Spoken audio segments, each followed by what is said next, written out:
निम्नलिखित में से कौन ऊष्मा और विद्युत का सुचालक है। आपको यहाँ पे 30 क्वेश्चन मिलेंगे इस पार्ट में। उन 30 क्वेश्चन का आपको आंसर देना है और लास्ट में कमेंट बॉक्स में ये लिखना है कि आपका स्कोर क्या रहा, 30 आउट ऑफ कितने नंबर आपने ऑब्टेन किए। तो फिर से क्वेश्चन, निम्नलिखित में कौन ऊष्मा और विद्युत का सुचालक है। हीरा, चारकोल, ग्रेफाइट या मीथेन। ऊष्मा और विद्युत दोनों का सुचालक होना चाहिए। सुचालक मतलब जिसमें इलेक्ट्रिसिटी कंडक्ट हो सकती है, इलेक्ट्रिसिटी वहन कर सकती है, उसे हम सुचालक कहते हैं। तो वो है ग्रेफाइट। आई होप आपने राइट आंसर दिया हो। क्वेश्चन नंबर सेकंड, पेंसिल बनाने में कार्बन के किस अपरूप का प्रयोग किया जाता है। जब आप पेंसिल बना रहे हो तो कार्बन के किस अपरूप का प्रयोग किया जाता है। कोक का, आइसोप्रीन का, ग्रेफाइट का या चारकोल का। तो उसमें किया जाता है ऑप्शन बी, क्लोरोफॉर्म का क्वथनांक होता है। क्लोरोफॉर्म का कितना क्वथनांक होता है। 4 ऑप्शन आपके सामने। आई होप आपने थिंक कर लिया है। इसका ऑप्शन बी राइट होगा, 334 के ये क्लोरोफॉर्म का क्वथनांक होता है। नेक्स्ट क्वेश्चन में चलते हैं। निम्नलिखित में कौन कार्बन के अपरूप हैं। कौन कौन से इसमें कार्बन के अप्रूव्स आपको दिखाई दे रहे हैं। हीरा है, फुलेरिन है, ग्रेफाइट है या सभी। ये तीनों ही कार्बन अप्रूव है, तो इसका आंसर होगा ये सभी। चलते हैं नेक्स्ट क्वेश्चन में। लोहे पर भाप की अभिक्रिया से कौन सी गैस उत्पन्न होती है। अगर आप लोहे से भाप से अभिक्रिया कराते हो तो कौन सी गैस उत्पन्न होगी। 4 आपके सामने ऑप्शन दिए हुए हैं, hydrogen gas, oxygen gas, ammonia gas या नाइट्रोजन गैस।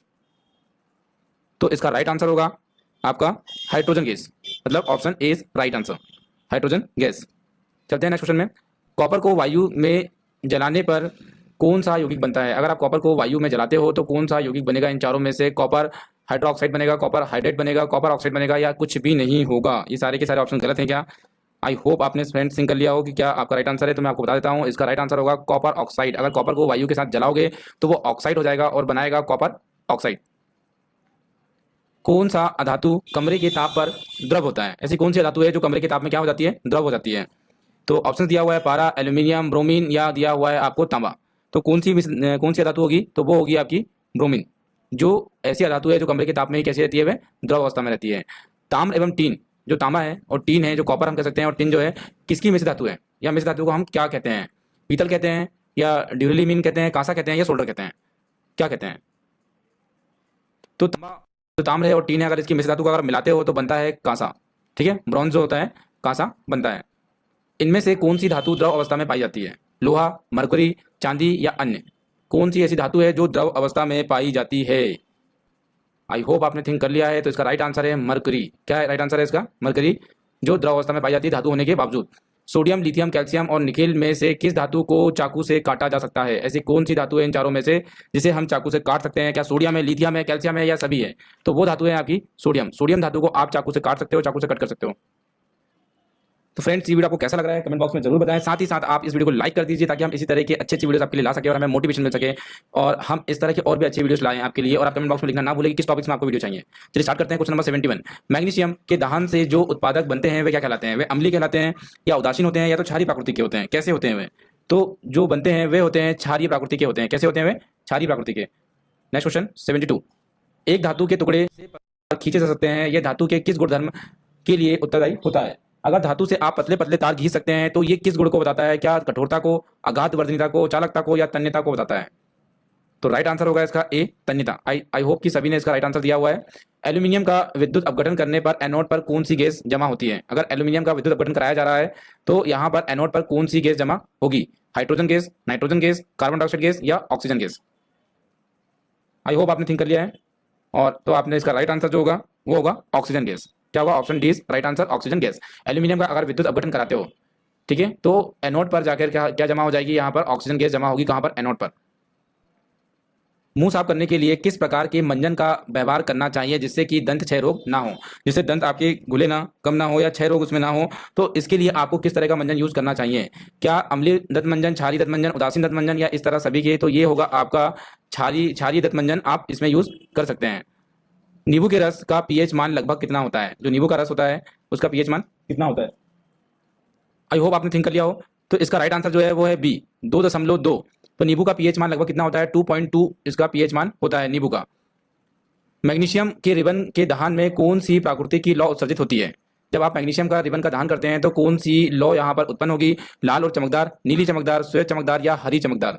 तो किस तरह की होती है। तो ऐसा करने पर श्वेत रंग की चमकदार लौ उत्सर्जित होती है अगर मैग्नीशियम के रिबन का दहन करते हैं। तो जिंक तथा लेड कॉपर की अपेक्षा कैसे हैं। जिंक और लेड अगर आप देखेंगे तो कॉपर की अपेक्षा कैसे होंगे, वो कम क्रियाशील होंगे, अधिक क्रियाशील होंगे, समान क्रियाशील होंगे या अन्य कोई भी दूसरा रीजन हो सकता है।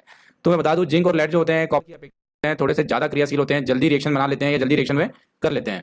क्वेश्चन नंबर 78, सोडियम हाइड्रोक्साइड का पीएच मान लगभग है क्या? 11 है, 12 है, 13 है या 14? तो एक बार फिर से क्वेश्चन देख लेते हैं। सोडियम हाइड्रोक्साइड की बात हो रही है, इसका पीएच मान कितना है? तो इसका पीएच मान जो है वो दिया हुआ है आपको 14। कितना दिया हुआ है? 14।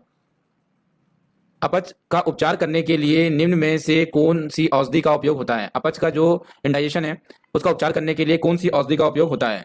एंटासिड का होता है, एंटीबायोटिक का होता है, या एनालॉजिक्स का होता है, या एंटीसेप्टिक्स का होता है? तो आपको अच्छे से पता होगा, आई थिंक जिन लोगों ने थोड़ी सी स्टडी की हुई है तो वो किसका होगा? एंटासिड का होगा। एंटासिड का उपयोग ज्यादातर होता है। लिटमस रंजक बैंगनी रंग का होता है जो निकाला जाता है। तो क्या इसका राइट आंसर है? लाल, लाइकेन, पत्ता गोभी, हल्दी, या पेटूनिया फूल? तो इसका राइट आंसर है लाइकेन। क्या है इसका राइट आंसर? लाइकेन। वे पदार्थ जिनके स्वाद खट्टा होता है और वे नीले लिटमस के घोल को लाल बना देता है, वे क्या कहलाते हैं? ऐसे जिनका स्वाद कैसा है? थोड़ा सा खट्टा है और लिटमस पेपर को कैसा कर दे रहे हैं? वे लाल कर दे रहे हैं। क्या वे अम्ल है, लवण है, भस्म है या क्षार है? ठीक है, तो इसका राइट आंसर होगा एसिड, मीन्स अम्ल। चलते हैं नेक्स्ट क्वेश्चन में। दही में किस प्रकार का अम्ल पाया जाता है? लैक्टिक अम्ल, साइट्रिक अम्ल, ऑक्जेलिक अम्ल, या अन्य प्रकार का? जो दही होता है ये आपको पता होगा, जब दूध से दही बनता है तो वो लैक्टिक के कारण ही बनता है, तो उसमें जाता है लैक्टिक अम्ल। चलते हैं नेक्स्ट क्वेश्चन की तरफ। किस अभिक्रिया में भाग लेने वाले पदार्थ को क्या कहते हैं? प्रतिफल, अवकारक, अभिकारक, या ऑक्सीकारक? किसी अभिक्रिया में जो भाग ले रहे हैं उस भाग लेने वाले पदार्थ को हम क्या कहते हैं? तो जो भाग लेने वाले पदार्थ होते हैं उसे हम अभिकारक के नाम से जानते हैं। किस नाम से जानते हैं? अभिकारक, बी। आई होप फ्रेंड्स आपके बहुत सारे क्वेश्चन अभी तक सही हुए हों और आपने सारे पार्ट देखे हुए हैं। आपको मैं एक बार फिर से इन्फॉर्मेशन दे दूं कि यहाँ पे आपको biology, botany, zoology, chemistry, physics, ये सभी की बहुत बड़े क्वांटिटी में हम और हार्ड और इजी दोनों ही तरीके के वीडियो अवेलेबल करा रहे हैं। तो बने रहिए चैनल के साथ, चैनल को सब्सक्राइब कर लीजिए और इसी के साथ साथ में उसके साइड में बेल आइकन दिखाई दे रहा है, उसे हिट कर लीजिए ताकि आप रेगुलर अपडेट्स मिल सके आपको। और साथ ही साथ बताना ना भूलें कि आपको किस टॉपिक में वीडियो चाहिए, तो हमें वो भी आपको अवेलेबल कराएंगे। 84 में चलते हैं। संचारण किस प्रकार की अभिक्रिया है? एक अपचयन है, अपक्षेपण है, उपचयन है, या संयोजन अभिक्रिया है? तो किस तरह की अभिक्रिया है? 84, तो ये एक उपचयन प्रकार की अभिक्रिया है। किस तरह की अभिक्रिया है? ये उपचयन प्रकार की अभिक्रिया है। नमक के घोल में सिल्वर नाइट्रेट के घोल डालने पर दही कैसे पदार्थ उत्पन्न होता है? यह कौन सी अभिक्रिया है? अगर नमक का घोल में आप सिल्वर नाइट्रेट का घोल डालते हो तो दही जैसा कुछ उत्पन्न होगा, ये कौन सी अभिक्रिया होगी? क्या विस्थापन होगी, उदासीनीकरण होगी, संयोजन होगा, या अपक्षेपण होगा? तो इस तरह की जो अभिक्रियाएं होती है इसे हम उदासीनीकरण अभिक्रियाओं के नाम से हम जानते हैं। नाभिक के धनावेशित होने की खोज की थी। धनावेशित होने की खोज किसने की थी? जॉन डाल्टन ने, रदरफोर्ड ने, अरास्तू ने, या इनमें से किसी ने? तो ये खोज की हुई थी रदरफोर्ड ने। किसने की हुई थी? रदरफोर्ड ने की हुई थी। किसी परमाणु के गुण निर्भर करते हैं। किसी परमाणु के गुण किस पर निर्भर करते हैं? इलेक्ट्रॉनिक संरचना में, न्यूट्रॉन की संरचना में, परमाणु भार पर, परमाणु प्रोटॉनों की संख्या पर?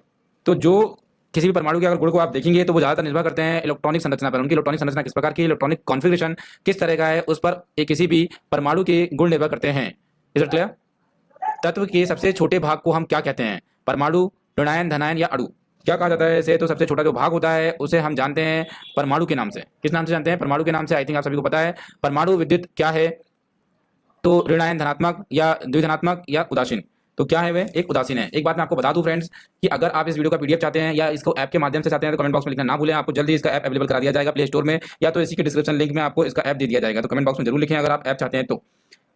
शुद्ध तत्व कौन सा है? कांच, सीमेंट, सोडियम, या इनमें से कोई नहीं? तो राइट आंसर है इसका सोडियम। तो सोडियम सबसे शुद्ध तत्व माना जाता है या शुद्ध तत्व है अगर इन तीनों में से देखेंगे तो। फ्रेंड्स ये वीडियो कैसा लगा कमेंट बॉक्स में जरूर लिखिए। वीडियो को लाइक कर दीजिए, चैनल को सब्सक्राइब कर लीजिए।